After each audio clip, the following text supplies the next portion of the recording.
Selamat datang di kuliah Statistika Industri. Perkenalkan, nama saya Muhammad Arya Zamal yang akan menjadi fasilitator pada kuliah ini. Dan pada kesempatan kali ini, kita akan membahas topik berkaitan dengan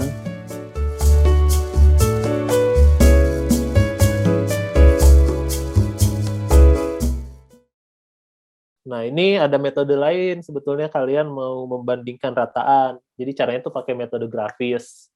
Jadi kan sebetulnya kayak yang ini ya tuh ya, yang terakhir saya diskusikan dengan Aulia gitu, bahwa ketika kalian menghitung rataan yang ini misalnya ya, nah yang ini. Nah, yang ini kan sebetulnya udah kelihatan tadi, sorry bukan yang ini, yang ini nih, yang ini. Nah, di sini kan sudah kelihatan bahwa X1-nya tuh sangat besar 9.000, X2-nya juga sangat kecil 41. Nah, sebetulnya ini kan bisa bisa kalian, secara intuisi, "Oh, ini kayaknya beda deh." Nah, itu bisa bisa dilakukan gitu. Nah, cara cara pembuktiannya tuh sebetulnya selain tadi ini pakai metode grafis, hanya saja metode grafis tuh kan lebih ke kualitatif lah ya, maksudnya kualitatif di sini tidak ada bukti yang signifikan atau tidak ada bukti yang cukup untuk kalian mau menduga H0-nya benar atau salah gitu, tapi kalian hanya melihat dari sisi, bentuk dari namanya box plot gitu. Nah, alat bantu ini tuh tidak menggunakan prosedur pengujian, jadi hanya memperlihatkan ilustrasi aja sebagai bahan komunikasi. Jadi, kalau misalnya kalian menggunakan metode grafis tuh untuk komunikasi presentasi aja gitu. Contohnya tadi kalau masalah masalah kalian diminta gitu ada case study atau kalian ikutan lomba gitu, ya kalian bisa memperlihatkannya dari grafik bahwa populasi satu gitu, nah ini ada 2 populasi gitu ya, sampel satu dan sampel 2 kalian perlihatkan, oh ini sama populasinya gitu, atau penarikan kesimpulan itu hasilnya tuh perbedaan rataannya tuh bisa diabaikan, alias mu1 gitu sama dengan mu2. Tapi kan biar lebih bagus gitu ya, ya lebih bagus kalian memperlihatkan si si grafiknya ini.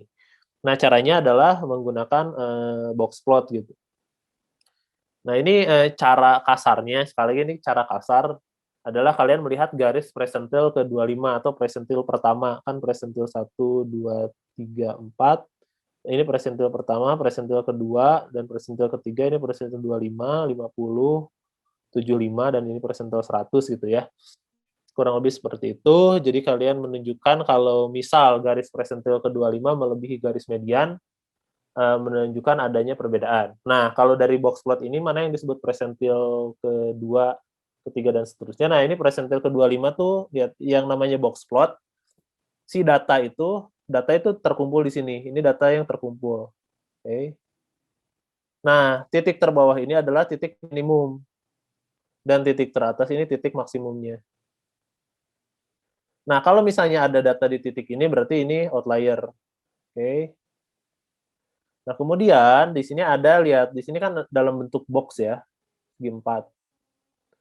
Nah, dari titik yang putus-putus ini ke garis yang pertama di sini, nah inilah persentil 25. Nah, di garis yang tengah ini adalah persentil 50, dan garis yang terakhir ini adalah persentil 75. Nah, jadi kalau misalnya kita melihat di sini, garis persentil 25 melebihi garis sampel lainnya, berarti garis persentil 25 ini tuh harus kalian, nah garis persentil pada sampel 1 harus kalian cocokkan dengan yang ini. Nah, ini kan nggak melebihi gitu, masih dia, eee, ada dalam dalam maksudnya dalam jangkauan gitu. Nah, maka, kalau misalnya melebihi kan entah itu dia di bawah banget atau di atas banget gitu. Nah, ini masih banyak, data yang dia saling terhubung, karena data ini yang terkumpulnya di sekitar 1,0 dan 0, sekian gitu ya, 0, berapa, 0,7. Nah, di sini data yang kedua dia terkumpulnya di 1,2 sampai 0,6 gitu katakanlah gitu. Nah, berarti di sini kan ya perbedaan rataan bisa diabaikan, karena di sini tuh hanya berbicara variabilitasnya aja. Nah, kalian juga bisa lihat semakin jauh jangkauan, berarti di sini variabilitas atau standar deviasinya tuh makin tinggi. Jadi datanya tuh makin, berjauhan angkanya. Nah, makanya di sini lihat, ini mediannya kan ada di titik sini, padahal datanya berkumpul di sini kan. Nah, ini kan memperlihatkan bahwa mediannya itu dia, datanya di tengah, tetapi dia agak condong ke nilai yang lebih bawah gitu. Maka dari itu ya bisa kita simpulkan bahwa ini variabilitasnya tinggi. Dan di sini juga bisa disebut, bahwa si datanya itu, lihat nih, datanya ini dia, mungkin memiliki rataan yang sama gitu, atau rataannya bisa diabaikan karena nilai mediannya yaitu kurang lebih ada di satu daerah daerah atau wilayah yang, bisa kita lihat bahwa wilayah itu tidak jauh berbeda gitu. Cuma ini yang masalahnya itu variabilitas, maka di sini ya kita yang harus hitung adalah uji variabilitas gitu artinya, uji variabilitas. Nah, tapi untuk rataan itu bisa diabaikan. Nah, ini kira-kira untuk metode grafis, ini contoh yang pertama. Nah, kalian bisa lihat ini contoh yang kedua. Nah, pada contoh yang kedua ini cukup kentara kan gitu, bahwa rata-rata untuk yang sampel satu tidak ada nitrogen tuh di 0,4 gitu ya. Yang satu lagi tuh, nah lihat dia variabilitasnya tinggi, rata-ratanya juga lebih besar, ada di sekitaran, nah mungkin di 0,5 gitu. Nah, kurangnya ada overlap. Jadi maksudnya overlap ini kan ini kumpulan datanya di sini dan ini kumpulan datanya di 0,75, sorry 0,4 sekian gitu sampai 0,75. Nah, di sini kumpulan datanya di sekitaran 0,4, berarti kan ada overlapping-nya cukup tinggi. Maka di sini ada kemungkinan bahwa mu1 itu tidak sama dengan mu2 gitu. Nah, terjadi perbedaan yang signifikan. Hanya saja tadi ini secara kuantitatif ya perlu pembuktian lebih lanjut. Bagus untuk ditampilkan, tapi kalian harus bisa memberikan kesimpulan secara kuantitatifnya itu kurang dari sini. Intinya itu sih. Gitu. Nah, jadi kalau misalnya mau lebih jauh, nanti bisa dilakukan biasa t-test procedure lah ya, atau prosedur t-test. Nah, nanti untuk prosedur yang ini akan kita bahas di minggu ke-6. Minggu ke-7. Nanti kita kan ada praktikum ya. Nah, ini bisa pakai R, Python, atau pakai yang lainnya, nanti kita masuk ke sana. Cuma intinya itu, jadi ini kalian nggak usah dilihat dulu. Tapi terus yang kedua juga, nah yang kedua biasanya tuh di hasil-hasil yang ditunjukkan oleh software tuh dia ada dua gitu, ada t-value. Nah, kalau misalnya kalian udah punya t-value kan enak ya sebetulnya. Tapi di sini kadang ini nggak menunjukkan di mana titik kritisnya, ini baru t-value-nya aja, atau t hitungnya yang kalian hitung dari t sama dengan x bar dibagi mu di L ini S per akar N gitu. Cuma untuk nilai berapa titik kritisnya ya, nah ini biasanya jarang ada. Makanya yang banyak digunakan itu adalah si p-value. Nah, ini nilai p-value-nya tuh yang 0,174 dan 0,0029. Nah, kurang lebih itu. Makanya kenapa p-value juga sering digunakan gitu. Karena ya nilai p-value itu nilai yang lumrah dikeluarkan saat pada hasil-hasil statistik dan biasanya itu tuh nilai yang lebih banyak digunakan. Karena tadi kalau misalnya kita udah katakanlah two tail gitu ya, two tail itu mungkin t-value dengan t-kritisnya tuh dia jauhan, tapi ternyata setelah kalian lihat berapa nilai alfanya, oh sangat dekat gitu, atau nilai signifikansinya tuh cukup tinggi gitu. Maka biasanya tuh digunakan p-value. Nah, di sini kita kita lihat bahwa berapa nilai-nilai ininya gitu ya. Nah, di sini kalau misalnya kalian melihat datanya ya, variances-nya tuh equal sama unequal. Nah, ini tuh melihat asumsi-asumsi yang tadi. Kita kan punya asumsi untuk dua populasi itu sigma 1 sama dengan sigma 2 atau sigma 1 tidak sama dengan sigma 2, ya kan? Di mana kita tidak mengetahui nilai si sigmanya. Makanya kita yang di sini menggunakannya unequal, karena si sigma 1 kita asumsikan tidak sama dengan si sigma 2.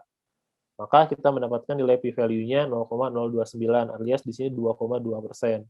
2,2% kan di sini sangat kecil.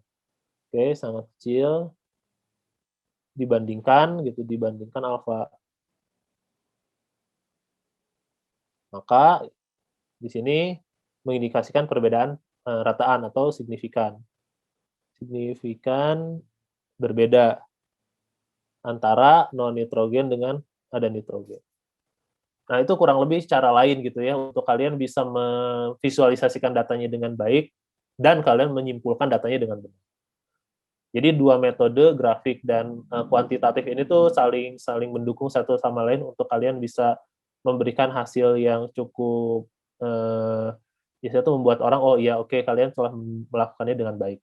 Oke, nah untuk buat box plotnya gitu, kalau misalnya kalian nanti, Pak, ini bikin box plotnya gimana, itu juga nggak susah sih sebetulnya. Kalian bisa gunakan Excel juga, di Excel ada, saya share screen ya, sebentar.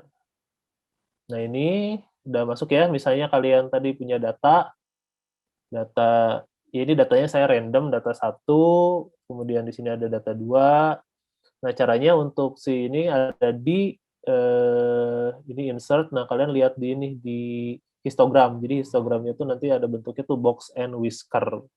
Nanti kalian bisa ikut di masukkan di sana aja. Jadi nanti keluar, nah ini kan kelihatan ya rata-ratanya tuh kemungkinan untuk yang percobaan data 1, data 2 ini rata-ratanya di 9,5, satu lagi 12,3. Nah, kemungkinan rata-ratanya sama. Berarti kalau mu1, mu2 ini kemungkinan H0-nya diterima, tapi variabilitasnya beda. Lihat di sini yang 2 tuh box-nya tuh sangat melebar gitu ya, sehingga di sini datanya tuh dia terkumpulnya tuh cukup menyebar, kalau yang data 1 dia cukup tidak begitu menyebar gitu.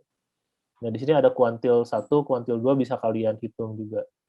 Nah, beda ceritanya untuk data yang ini. Nah, data yang ini lihat, rata-ratanya dia, sama, tapi di sini kita buat juga si variabilitasnya, di sini, rata-ratanya agak sedikit beda gitu ya, karena di sini rata-ratanya 9 dan 12. Nah, saya kemarin buatnya tuh 10 sama 12, berarti ya di sini kemungkinan rata-ratanya beda, tapi kemungkinan juga diterima gitu, karena lihat di sini ada overlap, berarti ada kemungkinan kesalahan, beta gitu, kalian menerima H0 yang salah gitu. Kurang lebih kayak gitu, itu bisa sangat-sangat bisa terjadi. Nah, kalau di sini, ya ini udah jelas, ini udah obvious lah ya, bahwa mu1 ini sama dengan mu2, hanya saja mu2 variabilitasnya cukup tinggi gitu. Kenapa? Karena dia box-nya cukup melebar. Itu mungkin caranya, jadi bisa kalian gunakan Excel. Oke, baik, kuliah hari ini telah selesai. Kita akan bertemu pada segmen selanjutnya. Saya mengharapkan semua yang telah disampaikan pada segmen kali ini bisa kembali direview, dan pekerjaan-pekerjaan yang bersifat tugas atau latihan soal bisa kembali dikerjakan untuk memperdalam dari sisi pemahaman materi dari saudara sekalian.